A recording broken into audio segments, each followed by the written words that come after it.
Topi biru dongker. Aku hanya menerka kalau namanya adalah Rian. Sulit dijelaskan, tapi tetaplah masuk akal bila aku namai dirinya demikian.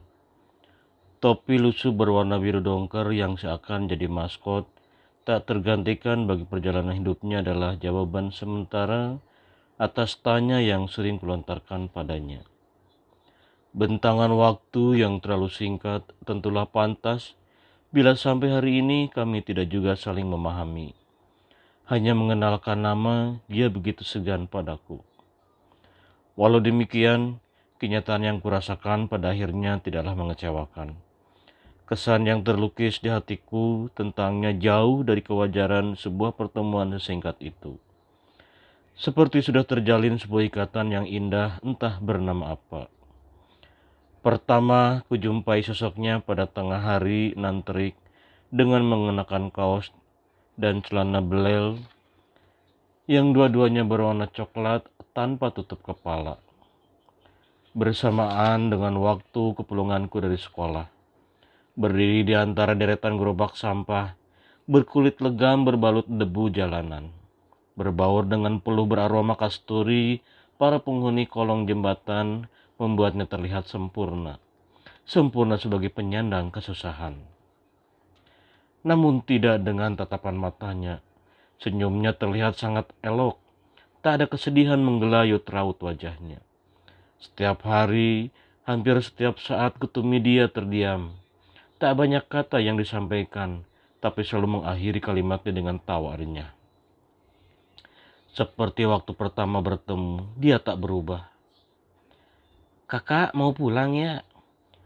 tanya dia tiba-tiba ketika mendapatiku tertegun seorang diri. Tanpa teman-teman satu geng menunggu lama angkutan kota yang biasa membawaku sampai ke rumah kembali. "Iya," singkat jawabku setengah tidak peduli dengan pertanyaannya. "Naik gerobak saya aja, gratis loh." Lalu tertawa sangat kencang. "Gerobak sampah maksud kamu? Yang aneh-aneh aja. Situ bajunya kotor, pas tuh sama sampah. Baju aku kan beda sama kamu," tolakku sinis.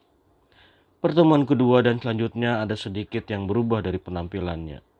Kali ini dia memakai tutup kepala, lusuh benar. Warna aslinya biru dongker, tapi masih sudah agak pudar. Di kedua sisinya persis dekat kedua telinganya telah koyak, penuh lubang kecil, tak layak pakai. Ada satu hal dari bagian topi itu yang kelihatannya lebih jelas warnanya dari bagian lain. Sebuah nama dengan huruf-huruf yang ditulis oleh spidol warna merah darah. Cukup cerah menopang warna biru dongker yang sudah memudar. R-Y-A-N. Demikian tulisan yang tercetak dengan semua huruf kapital. "Hei!" Aku menyapanya lebih dulu. Badannya membelakangiku, sejumput koran bekas menguasai fokus matanya. Laki-laki bertubuh lebih kecil dari aku itu tampak girang, menatapku dengan sorot mata tak percaya. "Hai, kenapa juga kamu liatin aku kayak gitu?" Aku mendengus. Dibalasnya dengusanku dengan tawa lebar. "Ketemu kakak lagi." "Iya sih." "Iya nih sial. Angkotnya telat mulu. Takdir kali ya mesti ketemu kamu lagi. Udah 2 hari ini kan lagi ada demo. Terus dari arah kota macet kali kak. Tahu dari mana kamu?" "Baca koran hari ini." "Wih gaya kamu. Kayak bapak-bapak tahu nggak sih? Bapak-bapak kakek-kakek ding. Sarapannya sama koran." Aku tak melihat dia bereaksi. Nama kamu Rian?" "Hehehe. Malah cengengesan. Kakak tahu dari mana?" "Dasar kamu. Aku nanya kok malah balik nanya. Malu kak." "Kenapa emang?" Dia menggeleng kepala. Dia menggeleng saja, aku tak mengerti. Tapi mungkin dia memang tak mau aku tanyai perihal siapa dirinya. Pertanyaanku perihal namanya tak ia jawab. Aku pun tak mengulang pertanyaan itu. Tulisan di topi itu mungkin namanya, atau paling tidak ia ingin orang-orang yang berpapasan mengenal dirinya sebagai Rian.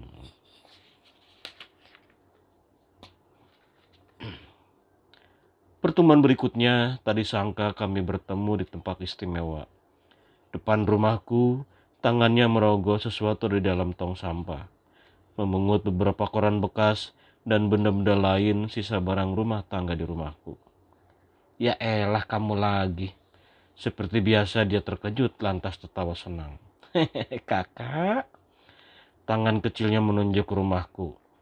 Iya, ini kan rumahku. Oh, cuma itu komentarnya? Aneh ya? Apanya? Saya sering kesini loh kak. Biasanya sampah di sini nggak ada yang bagus.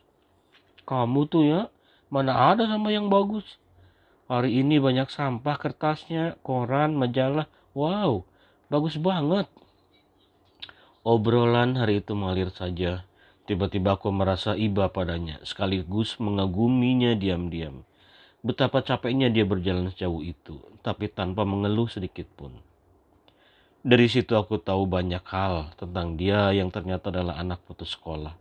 Namanya memang Rian, karena kehidupan ekonomi orang tua yang hanya tinggal ibunya seorang diri itu, dengan terpaksa ia disekolahkan hanya sampai sekolah dasar. Sehari-hari mengumpulkan barang bekas, kemudian dijual ke penampung sampah. Kecuali kertas bekas berisi tulisan-tulisan hasil cetakan mesin sejenis koran dan majalah. Kertas-kertas kayak gini sih nggak saya jual kak. Sayang, nanti saya nggak bisa kayak anak sekolahan lagi. Kemudian tertawa riang. Kamu bisa saja, rajin amat ngumpulin kertas-kertas kayak ginian.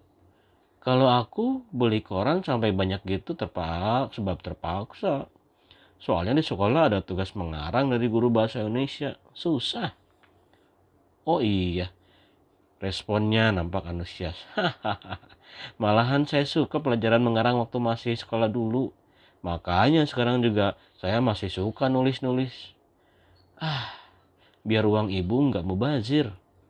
Maksud kamu? Ya kan di sekolah saya dulu diajarin macam-macam ilmu sama bapak guru. Dan biayanya pakai uang ibu. Jadi saya nggak mau lupain jasa ibu. Jadi saya nggak mau lupain jasa ibu. Saya mau tunjukin kalau ilmunya masih saya pakai. Serius kamu suka ngarang? Dia menjawab dengan anggukan mantap. Wah, kebetulan dong. Otak curangku mulai berjalan.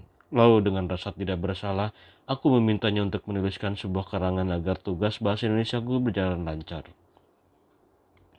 Tanpa harus repot, bikin susah kepala, aku akan membacakan sebuah kisah terbaik di kelas. Rian menyetujui rencanaku, memberikan karyanya tanpa beban. Ku beri imbalan makanan dan uang ala kadarnya, tapi dia hanya menerima makanan yang kuberikan. 1 minggu berselang, aku tak menjumpainya di tempat tong sampah, depan rumahku ataupun dekat halte sekolahku itu. Tempat biasa aku menunggu angkot, padahal aku akan memberinya kabar gembira bahwa hasil karangannya disukai ibu guru bahasa Indonesia. Dan 2 hari setelahnya karangan itu dikirim oleh pihak sekolah untuk dilombakan di sayembara menulis cerpen tingkat kabupaten.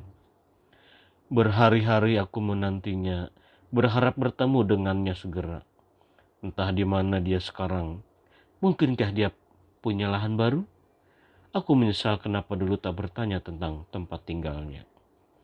Hingga akhirnya 1 bulan sudah aku tak berjumpa dengannya. Pengumuman lomba sampailah ke sekolah. Tak disangka karangan milik Rian lah yang meraih juara pertama. Tentu saja atas namaku. Sertifikat atas namaku dan piala pun diberikan untukku. Kali inilah aku merasa sangat berdosa, terutama pada Rian. Saat pulang sekolah, aku berdiri lama sekali di depan halte. Namun dia tak kunjung datang. Beberapa angkutan umum sengaja aku abaikan. Hingga angkutan umum yang ke-8 mungkin, aku hampir bosan menunggu. Mendadak dari kejauhan terdengar sebuah kegaduhan, seperti orang-orang tengah berdemo, bergerombol di tengah jalan. Kendaraan lain pun berhenti bersamaan. Orang-orang panik sambil berseru tidak jelas. Aku penasaran lalu mencoba mencari informasi. Ada apa nih, Pak? Tanyaku pada seorang pedagang mainan anak yang biasa mangkal di depan gerbang sekolah. Tabrakan kayaknya. Ada yang ditabrak maksudnya? Iya betul. Rasa penasaran pun terobati saat seorang pria bertubuh kekar mengangkat sebuah tubuh kecil yang berlumuran darah. Matanya tertutup rapat. Tutup kepala sang manusia kecil itu terjatuh tanpa sengaja. Tampak goresan spidol berwarna merah darah. Ryan.